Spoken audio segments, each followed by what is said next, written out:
以下係科學探究 A 遊戲設計嘅課程簡介。介紹會分為課程規劃、課程特色、延伸平台嘅3部分。1、課程規劃。課程會以遊戲設計為主題，將編程、3D 建模嘅能力相互結合，再加以培養學生嘅創造力同埋解難能力，實現具有特色嘅 STEM 課堂。亦都會利用 Unity 嘅物理引擎進行一啲模擬實驗，將科學實驗以虛擬嘅世界形式入邊再現，令學生對於科學嘅概念有更深刻嘅印象。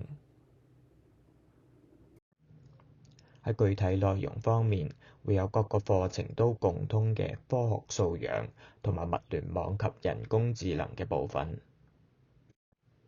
而喺遊戲設計嘅課程裏邊，我哋首先會學 Editor 嘅使用、遊戲嘅製作同埋關卡設計嘅技巧。而喺升上初二之後，我哋會將遊戲設計擴展到去 3D， 再去學習一啲 3D 嘅建模同埋進階嘅 C# 編程等等。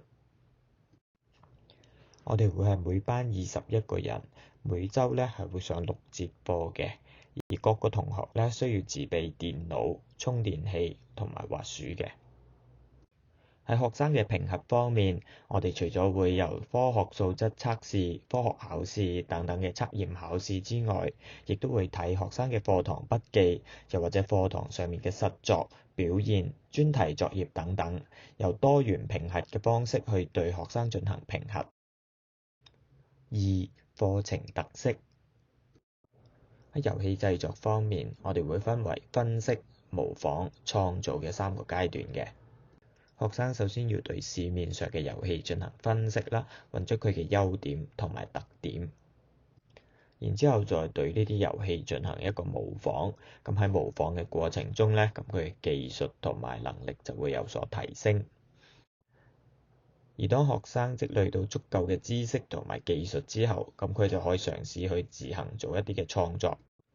而喺整個過程中，學生嘅興趣會推動佢去學習，形成一個正向嘅循環。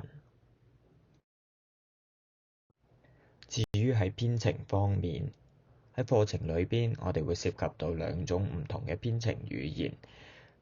但係因為編程嘅邏輯其實都係共通嘅，咁學生可以利用學識嘅嘢去進行一個轉化，亦都有利於學生去學習編程嘅一個本質。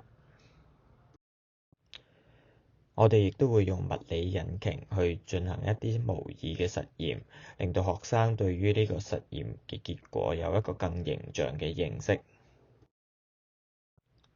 3、延伸平台。作為正課嘅延伸，我哋亦都會有對應嘅聯課活動，咁學生可以喺其中學到一啲更進階嘅技巧，從而去完成一啲更複雜嘅遊戲設計。而右邊嘅一張圖係我哋喺科學館展出嘅大三巴展示項目，而有興趣嘅同學亦都可以參與到相關項目嘅當中。